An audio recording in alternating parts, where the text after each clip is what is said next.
So in your opinion, what do you think is the most important aspect in getting a mortgage? So the thing is that there are several, okay? So if we're talking about from a qualifying perspective, everyone says income is the number one factor. The reason why is because you cannot change your income. If you're making X amount a year, you can't automatically double it, right? However, like credit is often fixable as long as you're willing to change your lifestyle a little bit or your habits. You can fix credit.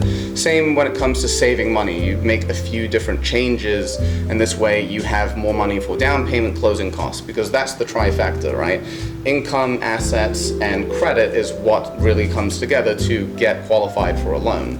Now, when it comes to the overall process, and this is, I suppose, a little bit of a bias in me, but I would say obviously having an excellent loan officer is key, because the problem is, even if you have stable, you're perfectly qualified, right? You have X amount income and all that stuff, and it's perfect on paper.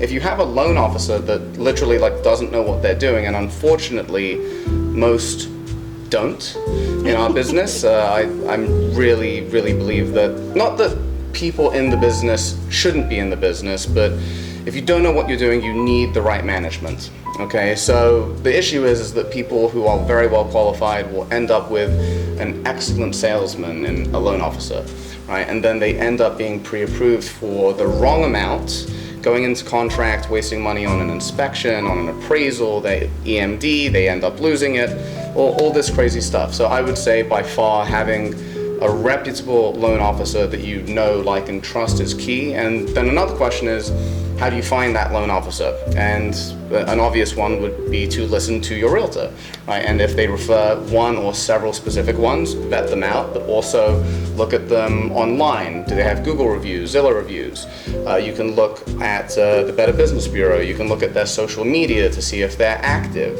Okay, you want to verify and get to know the person. And then the final thing I would say is make sure that that loan officer and or their team has the same communication style that you do. If you're very straightforward to the point, you don't want a loan officer that talks your ear off for an hour, and vice versa. So that's absolute key, because one of the main issues that I think buyers have is that the home buying process is very stressful, especially here in New York. Out of state is a different story. It's a little bit easier, or substantially easier. So making sure everything goes smooth from the beginning to the end isn't 100% possible, but you can manage a lot of that stress with communication and all the things that I just mentioned. I think that was right on point and very thorough, and I think you hit every aspect. So thank you for sharing that. Sure. Thanks.